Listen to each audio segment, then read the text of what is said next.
My dear pupil, मैं अभी संसदीय प्रक्रिया जो पॉलिटिकल साइंस का सब्जेक्ट है इसको लेकर आपके सामने उपस्थित हूं। आप पूर्व से जानते होंगे कि इसके लिए संसदीय प्रक्रिया क्या है। तो संविधान के जो आर्टिकल हैं, आर्टिकल 118, ठीक है, इसमें यह वर्णित है कि संविधान के उपबंधों के अनुसार, उनके अधीन जो नियम बनाए गए उसके अनुसार संसद का प्रत्येक सदन अपने कार्यों के संचालन के लिए संचालन के नियमन के लिए, उनके इम्प्लीमेंटेशन के लिए, उनके रेगुलेशन के लिए नियम बना सकता है और संविधान के उपबंधों के अधीन रहते हुए उसे बियॉन्ड लिमिट नहीं जाना है। ऐसा इसीलिए देखिएगा, प्रत्येक सदन में एक संसदीय कार्य मंत्री भी होता है जो इसकी कार्य योजना देता है उसको।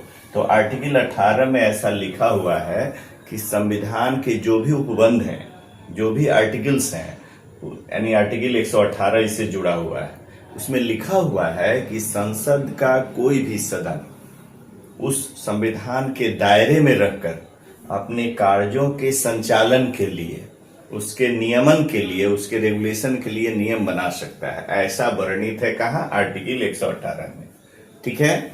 वहां अब उसके लिए क्या करता है वह? तो वह बहुत सारे प्रश्न स्थापित करता है। सदन में प्रश्न उठाने का नियम है कि जनता के हित में बहुत सारे प्रश्न पूछे जाते हैं। इसके लिए एक समय होता है, उसको कहते हैं प्रश्न काल, क्वेश्चन आवर। इसमें प्रश्न किए जाते हैं। एक प्रश्न 3 प्रकार के होते हैं। एक तारांकित प्रश्न, तारांकित मतलब उस क्वेश्चन के आगे स्टार ऐसे चिन्ह लगा रहता है, स्टार का, इसको कहते हैं तारांकित प्रश्न। और दूसरा होता है अतारांकित, नॉन स्टार्ड, है ना, उसमें कोई तारा स्टार नहीं लगा होता है, ठीक है, अतारांकित। और तीसरा जो प्रश्न होता है अल्प सूचना प्रश्न, ठीक है। प्रश्न काल में 3 प्रकार के प्रश्न पूछे जाते हैं। अल्प सूचना प्रश्न, एक तारांकित प्रश्न, एक अतारांकित प्रश्न और तीसरा है अल्प सूचना प्रश्न। 3 प्रकार के प्रश्न होते हैं जो प्रश्न काल के दौरान किए जाते हैं। अब उनका जो विभाजन किया गया है उसमें देख लीजिए, तारांकित माने कुछ ऐसे प्रश्न होते हैं जिस पर स्टार लगा दिया जाता है। इसका मतलब है कि उन प्रश्नों का उत्तर जिनमें स्टार लगा हुआ है संसद के पटल पर उस सदस्य के द्वारा, उस मंत्री के द्वारा मौखिक रूप से देना होता है। जो तारांकित प्रश्न होते हैं उसका उत्तर मौखिक देना होता है, ठीक है। अब उसके बाद अतारांकित जो प्रश्न है, नॉन स्टार्ड जो क्वेश्चंस होते हैं, संसद में उठाए जाते हैं सदस्यों के द्वारा, तो उस विभागीय मंत्री के द्वारा उसका लिखित उत्तर देना होता है। इसकी पूर्व में उनको सूचना दी गई होती है कि आज सदन में आपको यह प्रश्न, इस प्रश्न का उत्तर देना है। तो वैसे क्वेश्चन जिसके लिखित उत्तर देने होते हैं उसे अतारांकित प्रश्न कहते हैं, ठीक है। और अल्प सूचना प्रश्न, इसमें उनको बहुत अधिक समय नहीं दिया जाता है। थोड़ी देर पहले, जैसे अतारांकित में तारांकित प्रश्नों का पूर्व में उनकी सूचना रहती है उन सदस्यों को, उन मंत्रियों को जिनको उत्तर देना होता है, लेकिन अल्प सूचना प्रश्न इसके लिए उनको अल्प समय दिया जाता है कि अल्प समय, कुछ देर पहले उनको सूचना दी जाती है और तुरंत उसका उत्तर उनको सदन में देना होता है। एक किसके लिए होता है? जो ऐसे जो तात्कालिक प्रश्न है, जो महत्व के हैं, जो एट ए टाइम लगता है सदस्यों को कि इसका प्रश्न पूछना अभी ही जरूरी है, तो ऐसे प्रश्नों को अल्प सूचना प्रश्न के अंतर्गत रखा जाता है। उसमें इनके बजाय उनमें कम समय दिया जाता है कि और तुरंत थोड़ी देर पहले उनको सूचना दी गई होती है जिसका उत्तर सदन के पटल पर उस विभाग के मंत्री के द्वारा रखा जाता है, ठीक है। तो ये 3 प्रकार, प्रश्न काल के क्रम में जो क्वेश्चन आवर होता है उसमें 3 प्रकार के प्रश्न होते हैं। आपने जाना तारांकित, अतारांकित और अल्प सूचना प्रश्न, ठीक है। अब है उसके बाद है दूसरा है पूरक प्रश्न, कॉम्प्लीमेंट्री क्वेश्चन। जो भी मंत्री उत्तर देते हैं किसी प्रश्न का, तो उस उत्तर के क्रम में अगर उत्तर से असंतुष्ट होता है तो उत्तर के अंश से ही फिर से प्रश्न उठाया जाता है। यानी दिए गए उत्तर में अगर कहीं भी लगता है सदस्य को कि इन्होंने पूरा पूरा उत्तर नहीं दिया, कंप्लीट भाव नहीं आ रहा है, पूरा आंसर नहीं मिल रहा है, तो उस उत्तर में से ही वो पुनः प्रश्न करते हैं, उत्तर में से ही कुछ बातों को लेकर के, जिससे पूर्ण रूप से क्लियर हो जाए, सदन के पटल पर स्पष्ट हो जाए, सदन के सदस्य उसे सहमत हो जाए। तो ऐसी स्थिति में जो उत्तर से ही फिर प्रश्न निकाल करके प्रश्न किया जाता है उसको पूरक प्रश्न कहते हैं। ठीक है, ये उत्तर जो देते हैं आंसर विभागीय मंत्री, उसी से वो प्रश्न किया जाता है, उत्तर से ही प्रश्न किया जाता है, प्रश्न निकाल करके और सदन में। तो इसके लिए वो विभागीय मंत्री देते हैं, पूरक प्रश्न पूछे जाते हैं। इसमें क्या है कि प्रत्येक विभाग के लिए अलग अलग दिन भी निर्धारित है कि आज इस विभाग के मंत्री का प्रश्न का उत्तर होगा, कल उस मंत्री का होगा। सप्ताह में अलग अलग दिन भी निर्धारित होते हैं उन विभाग के मंत्रियों के लिए, अलग अलग दिन कि आज इस विभाग के मंत्री से सवाल पूछे जाएंगे। ठीक है, उसके बाद का जो समय होता है ये शून्यकाल का समय होता है। शून्यकाल नाम ही है, 0 आवर, ये प्रश्नकाल के बाद का समय होता है।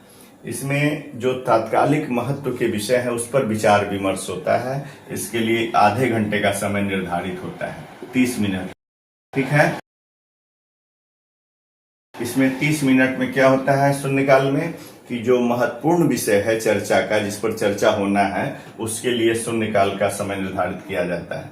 इसका नाम शून्यकाल इसलिए भी दिया गया कि यह 12 बजे के बाद का समय होता है। तो आप जानते हैं 12 बजे के बाद दिन बदलता है, तो वह 0 से शुरू होता है ना, 0 आवर शुरू होता है। इसलिए उस समय का नाम इस कारण भी रखा गया शून्यकाल कि वहां से एक नए, जैसे AM होता है ना, उसका PM, तो PM की शुरुआत होती है 12 के बाद से, और 30 मिनट का समय निर्धारित है, इसलिए 12 से 12:30 तो 0 आवर हो गया, तो इसीलिए उसको शून्यकाल नाम दिया जाता है। इसमें बर्निंग जो टॉपिक है, जो महत्वपूर्ण विषय है राष्ट्रीय और अंतर्राष्ट्रीय स्तर के, ऐसे प्रश्नों के उत्तर इस शून्यकाल में पूछे जाते हैं उन मंत्रियों के द्वारा।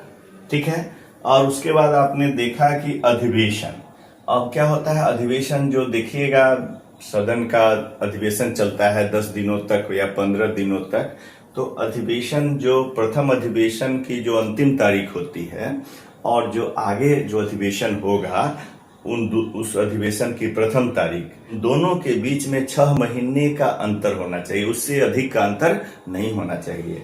यानी जो अधिवेशन अभी चल रहा है इसकी अंतिम तारीख तिथि होगी और उस अंतिम तिथि से और जो बाद में अधिवेशन होगा उसकी पहली तारीख, उनके बीच में 6 महीने से अधिक का अंतर नहीं होना चाहिए। यानी कोई भी आपसे पूछेगा कहीं कि 2 सदन के अधिवेशन, 2 अधिवेशनों के बीच में मैक्सिमम कितना का गैप होना चाहिए, तो मैक्सिमम 6 महीना, उससे कम में भी अधिवेशन बुलाया जाता है।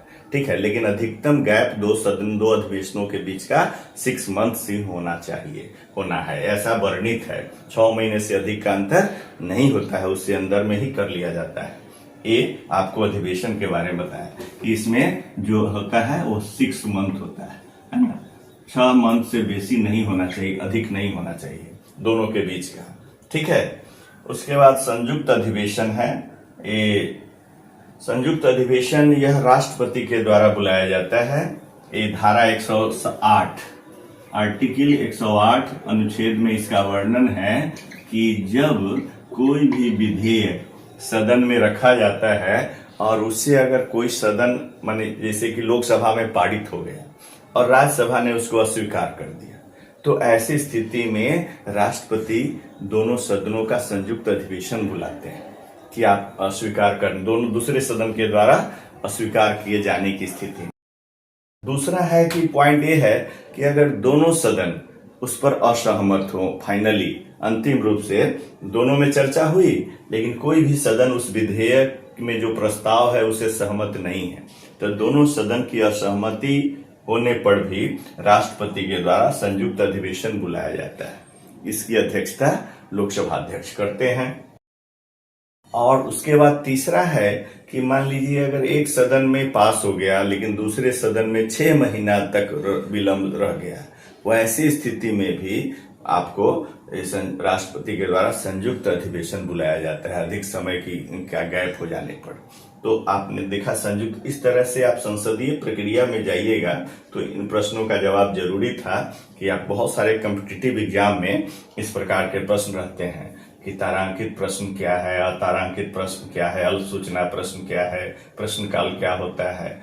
तो सदन की प्रक्रिया को संचालित करने के लिए, उसके नियमन के लिए सदन को यह अधिकार प्राप्त है कि दोनों सदनों को कि वो अपने अंदर संविधान के उपबंधों के अधीन रहते हुए अपने कार्यों के संचालन के लिए वे व्यवस्था कर सकते हैं, नियमन के लिए व्यवस्था कर सकते हैं। वे उसके लिए उन्होंने प्रश्न काल का रखा, दूसरा पूरक प्रश्न पूछने का समय रखा, शून्यकाल रखा, और फिर अधिवेशन की बात हुई, संयुक्त अधिवेशन।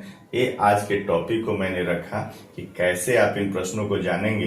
तो अब आप जान गए होंगे कि तारांकित क्या होता है, स्टार्ट क्वेश्चन, उसका लिखित उत्तर देना नहीं होता, उसका मौखिक उत्तर देना होता है सदन में, और तारांकित प्रश्नों का लिखित उत्तर देना होता है। और अल्प सूचना नाम से ही स्पष्ट है कि ऐसे प्रश्न जिसकी सूचना पूर्व में नहीं दी गई रहती, थोड़ा देर पूर्व दिया जाता है उस मंत्री को, और उस कम समय में ही उसका उत्तर वह तैयार करके सदन के पटल पर रखते हैं, इसलिए इसका नाम अल्प सूचना प्रश्न है। फिर उस मंत्री के द्वारा दिए गए उत्तर में से जो प्रश्न निकाला जाता है, उस प्रश्न के लिए जो समय दिया है उसको पूरक प्रश्न कहते हैं। ठीक है, उस उत्तर से ही वह प्रश्न निकाला जाता है, और उसमें प्रत्येक सप्ताह में हर मंत्री के लिए अलग अलग, हर विभाग के मंत्रियों के लिए अलग अलग दिन निर्धारित होता है, यह भी वहां पर। और फिर जीरो काल, शून्य काल के बारे में भी मैंने बताया।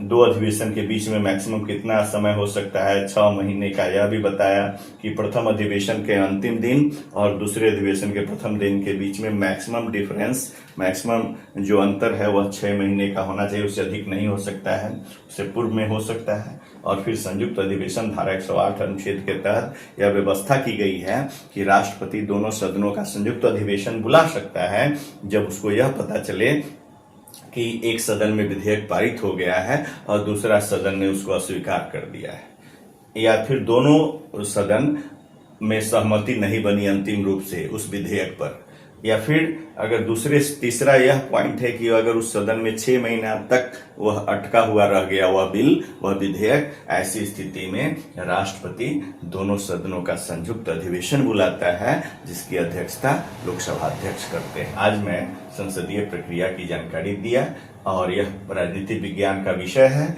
इससे आप अच्छी तरह समझे होंगे। आज मैं इस छोटे से विषय को लेकर आपको परिचित कराने का प्रयास किया हूं। मैं उम्मीद करता हूं आप जरूर इससे लाभ उठाएंगे और इसका इम्प्लीमेंट अपने जीवन में करेंगे। धन्यवाद। यहीं पर मैं अपनी वाणी को विराम देता हूं।